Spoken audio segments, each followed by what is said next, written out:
Donc la fois précédente, nous avions présenté les variables aléatoires en toute généralité, donné leurs principales propriétés, caractéristiques. Qu'est-ce que c'est que la loi d'une variable aléatoire? Qu'est-ce que c'est que l'espérance? Qu'est-ce que c'est que la variance?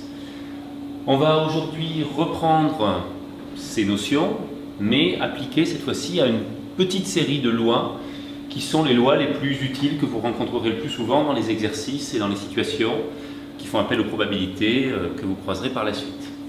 Je commence par la loi de Bernoulli, qui est la moins intéressante de toutes, mais qui sert à introduire la suivante, dont je parlerai juste après. Donc la loi de Bernoulli, c'est la variable aléatoire qui correspond à une épreuve de Bernoulli. Qu'est-ce que c'est? Il s'agit juste d'avoir une expérience aléatoire qui a deux issues possibles, le succès et l'échec, avec des probabilités de succès P et d'échec 1 moins P, on peut aussi noter Q égale 1 moins P. On définit la variable x qui vaut 1 en cas de succès, 0 en cas d'échec. Donc la loi de la variable x, c'est quoi? C'est lister les valeurs qu'elle peut prendre, 0, 1, et les probabilités associées, P et 1 moins P. Ça, c'est une loi de Bernoulli, paramètre P. On peut calculer rapidement son espérance. C'est la moyenne des valeurs qu'on peut obtenir, 0, 1, pondérée par les probabilités d'obtenir cette valeur, P de x égale 0, P de x égale 1, ce qui va nous donner 1 moins P fois 0, plus P fois 1, 0 plus P, ça donne P. Et la variance de la loi de Bernoulli, on va utiliser cette formule-là pour la calculer. L'espérance de x au carré moins l'espérance de x qu'on vient de calculer élevée au carré. Et ça se fait très vite parce que x au carré, c'est x. Dans le cas d'une loi de Bernoulli, d'une variable aléatoire qui suit une loi de Bernoulli, que vous preniez 1 et 0 ou 1 au carré et 0 au carré, c'est exactement la même variable. Donc l'espérance de x au carré, on a déjà calculé en fait, c'est P. L'espérance de x élevé au carré, c'est P au carré. P fois 1 moins P, si on met P en facteur. Donc ça nous donne la variable. Plus intéressante, la loi binomiale. La loi binomiale, c'est la répétition des preuves de Bernoulli. C'est-à-dire, on parle dans ce cas de schéma de Bernoulli. On répète n fois des épreuves de Bernoulli, identiques, indépendantes. Donc on a toujours les mêmes probabilités de succès et d'échec à chaque fois. On répète ça n fois. Et on définit une variable qui compte le nombre de succès au total. On dit que cette variable suit une loi binomiale de paramètres n et p. La loi de cette variable, ça va être la description pour toutes les valeurs possibles qu'elle prend, des probabilités associées. Quelle valeur peut prendre la variable x? Le nombre de succès, si on fait n expériences, il peut varier de 0 à n. Donc ça fait n plus une possibilité. Et on doit calculer la probabilité d'avoir exactement k succès pour tout cas entre 0 et n. La formule est là, le résultat est là. Il suffit de le connaître. J'explique en deux mots comment le démontrer. Il faut imaginer que si on veut avoir exactement k succès, il y a deux choses à choisir. D'abord, à quel moment dans la série de n épreuves vous allez avoir un succès? Il faut donc choisir parmi n positions, parmi n épreuves, les k qui vont donner un succès, et forcément les n-k qui sont un échec sont automatiquement déterminés. Donc ça donne k parmi n possibilités. Et pour chaque ensuite succession, vous avez choisi un succès, un échec, etc. Vous avez choisi les positions des succès et des échecs. Vous comptez les probabilités de succès, autant de fois qu'il y a de succès, K, et d'échec, autant de fois qu'il y a d'échec, n-k échec, Q puissance n-k. Cette démonstration peut aussi se visualiser à travers un arbre. Il faut imaginer un arbre avec une succession de n embranchements, et on est en train ici, la formule P puissance K, Q puissance n-k, de compter la probabilité d'une branche donnée qui contient K succès, et on multiplie cette valeur-là par le nombre de branches correspondantes pour avoir la probabilité d'avoir exactement K succès. Donc cette formule, je viens de la démontrer. Vous avez le droit bien sûr de reposer la question en TD, mais dans tous les cas, même si la démonstration vous semble compliquée, et même surtout si elle vous semble compliquée et que vous ne vous sentez pas capable de la refaire à chaque fois, vous apprenez la formule, parce que cette formule servira très très souvent dans les exercices. Deux formules que je ne démontre pas, justement parce que la démonstration est assez longue et qu'il n'est pas question de la refaire à chaque fois. Elle a été faite en TD dans un cas très simple d'une loi de Bernoulli, d'une loi binomiale, avec n égale 2 et p égale 0,1, l'exercice sur les interrupteurs défectueux ou pas. Dans le cas général, on ne fait pas la démonstration, on retient la formule. En moyenne, si vous avez n expériences et une probabilité p de succès à chaque fois, en moyenne, vous allez avoir un succès np fois. Enfin, vous allez avoir np succès en moyenne. La variance, ça sera np fois 1 moins p. Donc un exemple tout simple, je passe un concours, je sais qu'il y a 5% de chances d'être admis, et on s'intéresse à ce qui va se produire sur un échantillon de 40 candidats. Quelle est l'espérance et la variance du nombre d'admis? Donc c'est une loi binomiale parce que pour chacun des 40 candidats, vous allez tirer au sort avec une probabilité 5% de succès, est-ce qu'il réussit le concours, est-ce qu'il le rate, et ensuite faire la somme du nombre de ses succès. L'espérance c'est combien? 2. En moyenne, vous avez 5% de chance de succès, mais vous essayez 40 fois, 40 personnes essaient successivement, donc en moyenne, il y en a 2 qui vont réussir. Ça correspond à l'espérance. Et la variance vaut 1,90. Selon cette formule, c'est l'espérance fois 0,95, donc 2 fois 0,95, 1,90. L'écart type, c'est la racine de la variance, qui vaut 1,38. Voilà. Donc, deuxième exemple, le nombre de résultats face, si on lance 10 lancers pour une pièce équilibrée, on peut avoir entre 0 et 10 fois le résultat face. On peut représenter sur un graphique le nombre de fois, probabilité d'obtenir 0 succès, quasiment nul, pas nul mais quasiment nul, et d'obtenir 1, 2, 3 et ainsi de suite. Donc on représente comme ça la loi de la variable, la loi binomiale, donc de paramètres 10 et 1,5, une chance sur 2 de succès, et on répète ça 10 fois. La fonction de répartition associée, on se servira moins que de la distribution des valeurs qui est présentée ici. Deuxième situation, c'est la loi de Poisson. Alors là, il y a une démonstration que je réenregistrerai dans une deuxième vidéo indépendante qui en fait ne sera intéressante et utile que pour ceux d'entre vous qui souhaitent par la suite faire des études de physique un peu plus théoriques. Donc cette démonstration-là sera présente sur une deuxième vidéo. Je la passe pour arriver simplement à la définition de la loi de Poisson. La démonstration précédente démontre cette formule. Donc là, c'est posé comme ça. Qu'est-ce que c'est qu'une loi de Poisson? C'est une loi qui est une loi discrète infinie. On peut obtenir tous les nombres entiers positifs possibles entre 0 et l'infini. Donc sans limitation, la probabilité ne sera jamais nulle. Et la probabilité que la variable donne la valeur k vaut ceci pour n'importe quel k entier positif. Un certain paramètre lambda, c'est un lambda majuscule puissance k sur k factoriel, fois exponentielle de moins lambda. Donc encore une fois, cette formule dans ce cours est posée comme ça, c'est ça qu'on appelle une loi de Poisson. Les situations dans lesquelles elle intervient sont résumées par ce qui est écrit au-dessus. C'est une loi qui va bien modéliser les événements rares, des événements indépendants l'un de l'autre, qui sont non simultanés, deux événements ne peuvent pas se produire en même temps, et dont le nombre moyen d'événements sur une unité de temps est connu. Donc c'est typiquement l'exemple de la désintégration radioactive qui est montré dans les transparents précédents. Donc la loi de Poisson, voici la description de la loi, on donne chacune des probabilités possibles. On vérifie, ça sera fait en semestre 4 pour ceux qui suivront le module complémentaire de mathématiques, que la somme de ces probabilités vaut 1, la somme infinie, la série correspondante à ces probabilités vaut 1. On vérifie, et on admet dans le cadre de ce cours de probabilité, que l'espérance vaut lambda, et que la variance vaut lambda aussi. Ça c'est à retenir, une loi de Poisson, l'espérance et la variance sont égales. Si on représente les valeurs pour un paramètre, par exemple le paramètre 3, on obtient ce genre de courbe. Remarquez que ce n'est pas symétrique. Avant 0, les probabilités sont nulles. Pour 0 et les valeurs suivantes, ce n'est pas nul. On a quand même une accumulation des valeurs autour, en particulier du paramètre. 3, c'est la probabilité maximale. Et par la suite, les probabilités ne s'annulent jamais, même si au bout d'un moment, elles deviennent extrêmement faibles. Au bout d'un moment, assez rapidement arrivé, les probabilités deviennent extrêmement faibles. Donc voilà la loi de Poisson.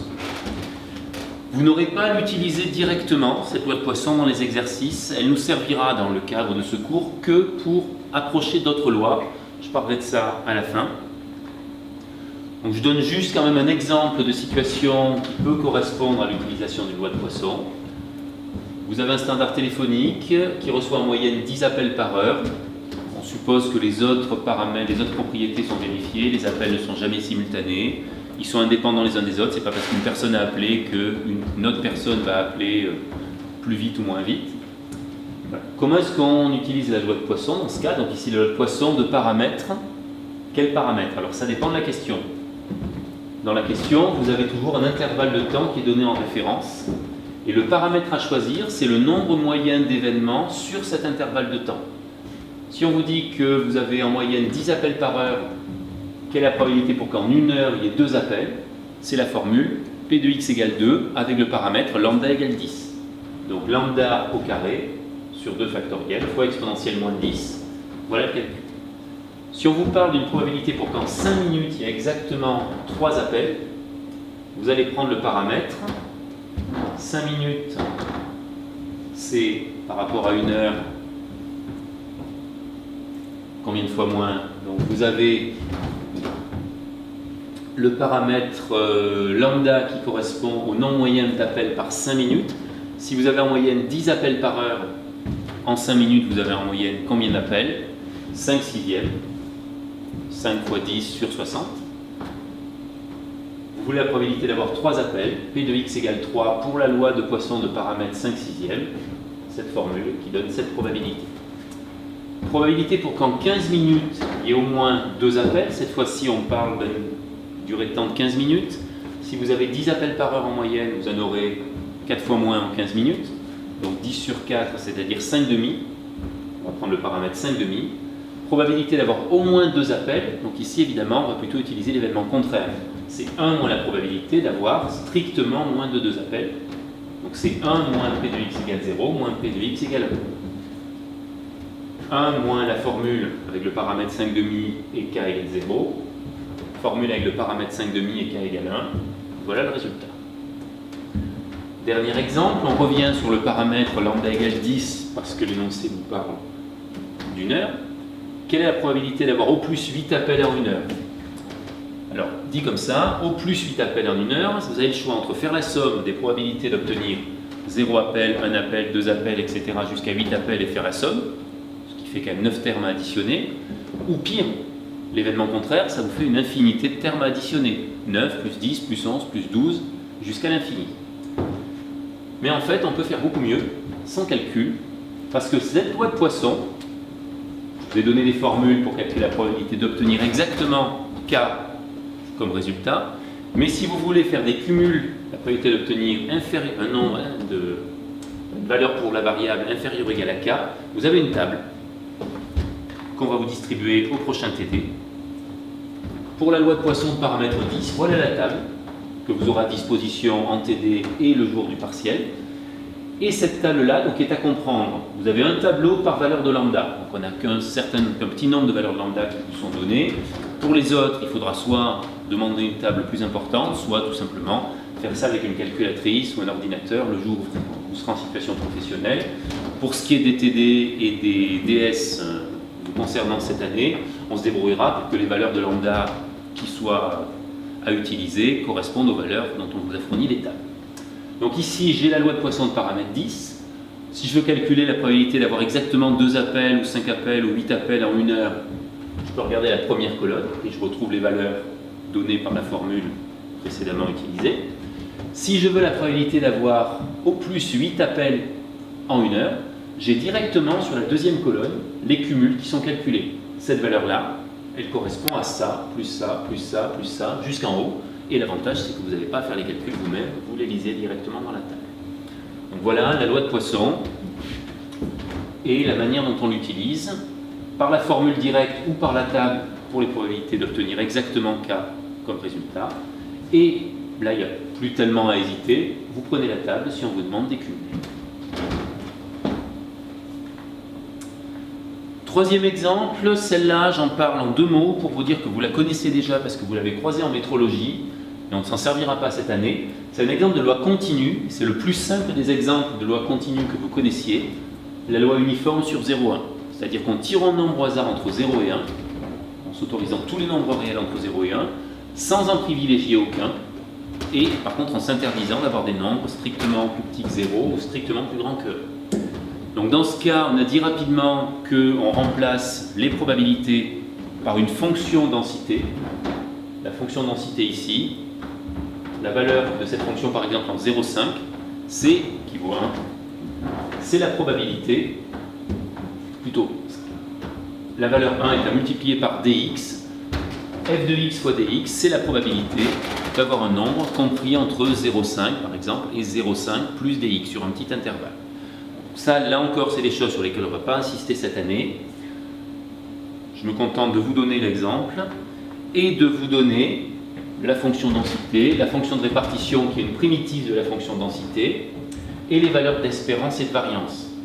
Et cette valeur-là vous rappelle probablement quelque chose, le fameux demi-graduation sur racine de 3 qui intervient quand vous faites des calculs d'incertitude sur des mesures avec par exemple un double décimètre. Donc, ces deux transparents ne sont pas à connaître pour le cours de probabilité, mais vous les croiserez sans doute en métrologie dans le cours de ce semestre. Et par contre, la loi qui va nous servir en permanence, c'est un deuxième exemple de loi continue, la loi normale. Alors, vous la connaissez déjà, là encore, vous l'avez déjà croisée un petit peu au lycée, un petit peu plus encore en métrologie au semestre 1. C'est une loi qui intervient de manière empirique, c'est-à-dire sans qu'on puisse vraiment prouver qu'elle apparaît, on constate sur des exemples, et on en reparlera en statistique de ce phénomène, dès qu'on a des répartitions de mesures, et qui intervient en tant que loi limite pour d'autres lois. Alors, comment on définit cette loi normale? On donne sa fonction de répartition, par la formule qui est là-haut. Du coup, si on veut calculer la probabilité qu'une variable qui suit une loi normale nous donne une valeur plus petite que x, on fait l'intégrale entre moins l'infini et x de la fonction densité, ce qui donne cette intégrale. La bonne nouvelle, c'est que vous n'aurez jamais à calculer ça. La fonction densité et la fonction de répartition, vous n'aurez jamais à les calculer directement, pour la bonne raison, c'est que cette intégrale ne se calcule pas de manière exacte. Le calcul a été fait de manière approchée et sera présent dans une table qu'on va utiliser juste après. Donc, ce qui précède, vous n'aurez jamais vraiment à l'utiliser. Ce que vous devez par contre retenir, c'est qu'une loi normale de paramètres mu et sigma carré, puisque j'ai au départ dans la fonction densité inclus deux paramètres, paramètre mu et un paramètre sigma carré. Ces paramètres ne sont pas n'importe quoi. Mu, c'est l'espérance, et sigma carré, c'est la variance. À retenir, la loi normale de paramètres mu et sigma carré, c'est une loi donc, avec laquelle on peut calculer des probabilités grâce à une table qu'on verra après, qui a une espérance qui correspond à son premier paramètre et une variance qui correspond à son deuxième paramètre. Voilà une représentation de sa fonction densité, la fameuse courbe en cloche que vous connaissez, et de sa fonction de répartition. Ça, c'est une primitive de ça. La valeur de cette fonction en un point, c'est l'aire situé sous la courbe entre moins l'infini et le point en question. La valeur ici en 1, c'est l'aire comprise entre, en moins 1, pardon, c'est l'aire comprise entre moins l'infini et moins 1. Donc c'est l'aire située ici jusqu'à moins l'infini. Encore, je pense que vous connaissez ça, l'effet des paramètres mu et sigma. Mu, c'est l'espérance. Donc, si la valeur de mu vaut 0, vous avez une courbe symétrique par rapport à l'axe des ordonnées. Si la valeur de mu vaut moins 2, vous décalez tout de moins 2. Si la valeur de mu vaut 5,5, vous décalez tout de 2,5. La valeur de mu, c'est juste un décalage de votre cloche. La valeur de sigma représente le fait que la cloche soit pointue ou pas, que les valeurs soient réparties vraiment autour de la moyenne, si sigma est petit, et si sigma est grand, comme ici pour la courbe verte, sigma égale 2, les valeurs sont plus étalées. C'est logique, sigma c'est un écart type, sigma carré c'est une variance, donc si l'écart type est petit, les valeurs sont plutôt autour de la moyenne, si l'écart type est grand, les valeurs peuvent être au contraire réparties de manière assez étalée autour de la moyenne. Alors, donc, pour la table de la loi normale, vous disposez d'une table. Vous l'aurez encore dans les TD et le jour des DS, qui est une table utilisable, alors attention, uniquement pour la loi normale centrée réduite. C'est quoi la loi normale centrée réduite? Je reviens ici. C'est la loi, on a déjà dit ce que c'était une loi centrée. La moyenne vaut 0, l'espérance vaut 0, et réduite, la variance ou l'écart type vaut 1. pour la loi normale centrée réduite, vous avez cette table. Il faut comprendre ça comme je veux la probabilité que ma loi normale centrée réduite, que je note z, prenne une valeur plus petite qu'un nombre entre 0 et 4. La probabilité que z donne une valeur plus petite que 2,5.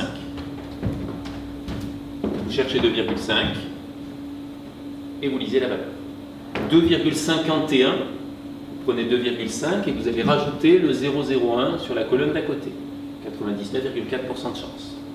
Probabilité que z soit plus petit que 1,75, 1,7, 0,05 c'est là, et vous avez la valeur 0,95, 99, 95,99%. Ça évite de calculer des intégrales, c'est plutôt une bonne nouvelle. Vos calculatrices, certaines de vos calculatrices, les plus évoluées, permettent de faire ces calculs sans la table.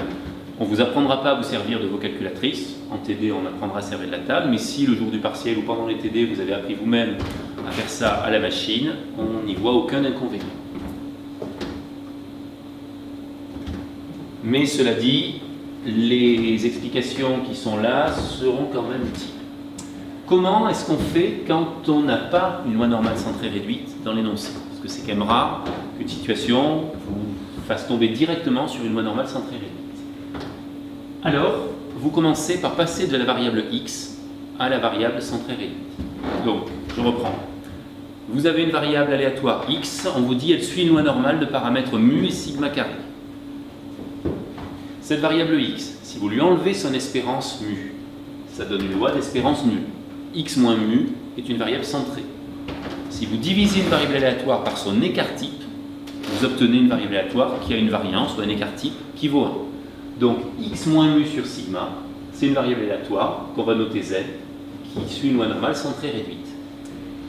Et du coup, pour calculer des probabilités, tout le jeu, ça va être de se ramener de x à z. Je veux calculer la probabilité que x soit plus petit que b. Je veux passer de x à z, donc j'enlève mu, je divise par sigma. La probabilité que x est plus petit que b, c'est la probabilité que z soit plus petit que b moins mu sur sigma. Puisque j'ai enlevé mu, j'ai divisé par sigma des deux côtés de l'inégalité.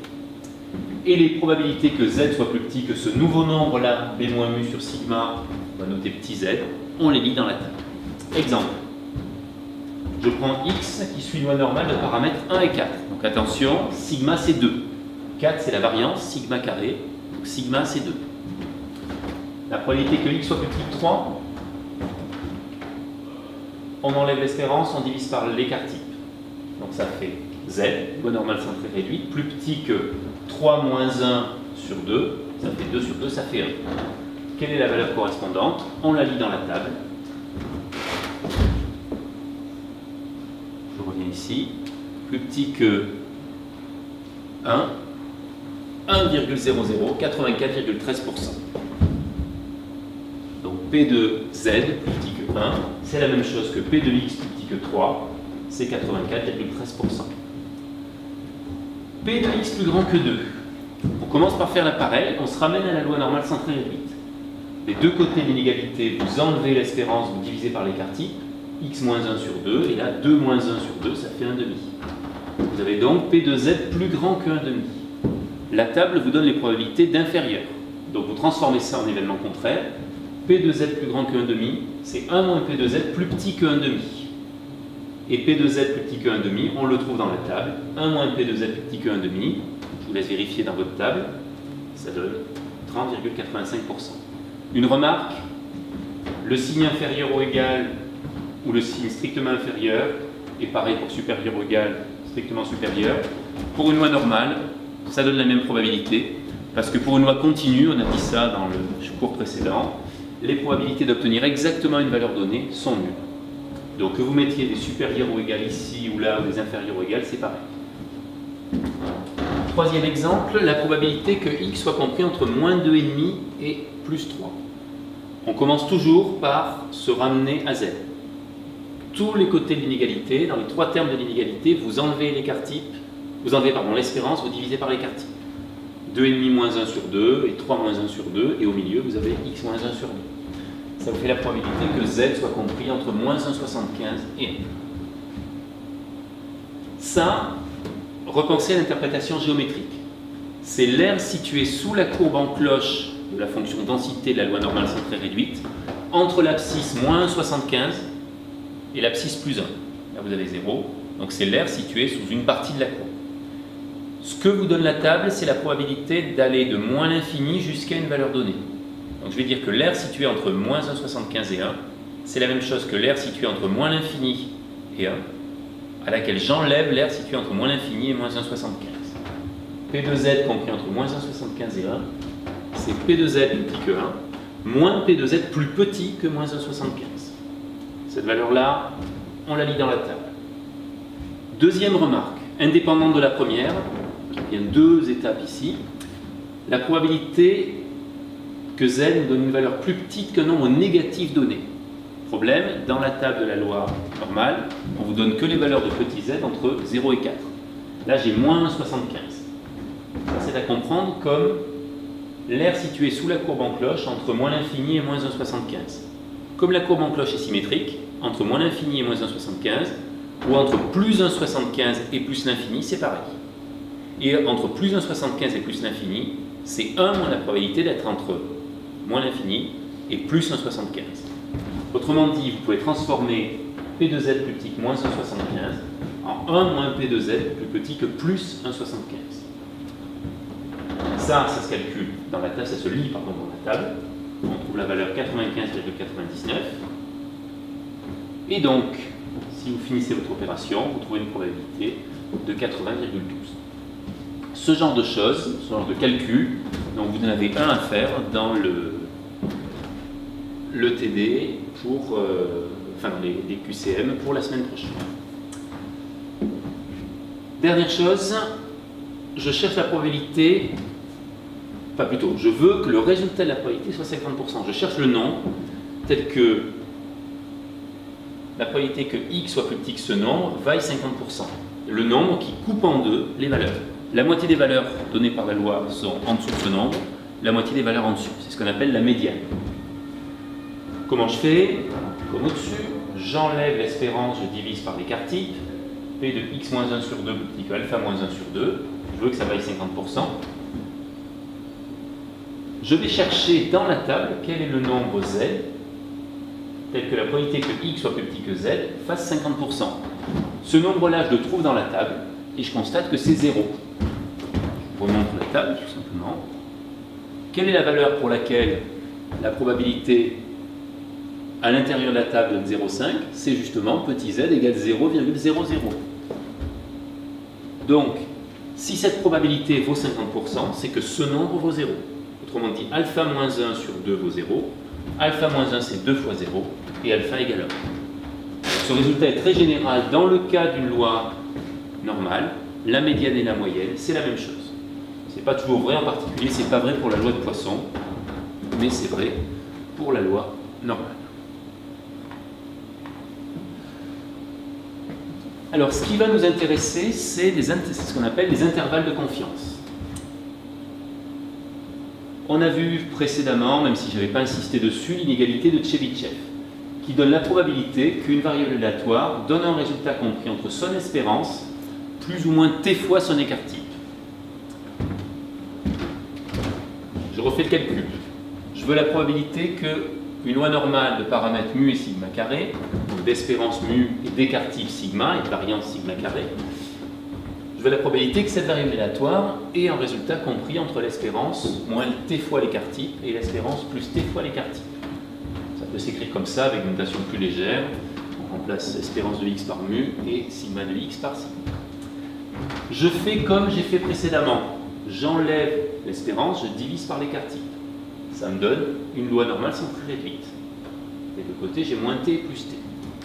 La probabilité d'avoir une valeur de z comprise entre moins t et plus t, c'est la probabilité d'avoir une valeur de z plus petit que t, moins celle d'avoir une valeur de z plus petit que moins t. On a déjà fait le même raisonnement tout à l'heure avec t qui valait moins 1,75. Là, je refais un raisonnement qui est expliqué dans le transparent précédent.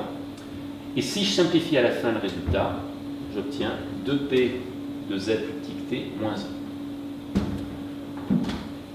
C'est intéressant de montrer ce que va donner cette valeur quand t vaut 1, 2 ou 3.